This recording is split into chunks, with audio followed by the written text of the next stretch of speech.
ফেনীর দাগনভূঞা উপজেলার সেলোনিয়া বাজার সংলগ্ন এলাকায় যাত্রীবাহী বাস নিয়ন্ত্রণ হারিয়ে ৩ জন নিহত হয়েছে। এ ঘটনায় আহত হয়েছে অন্তত ৮ জন।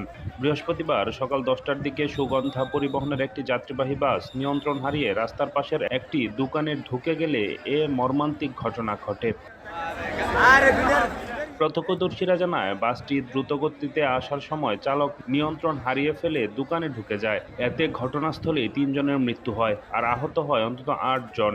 পুলিশ ও ফায়ার সার্ভিসের কর্মীরা স্থানীয়দের সহায়তায় আহতদের উদ্ধার করে ফেনী ২৫০ শয্যা জেনারেল হাসপাতালে ভর্তি করেছে।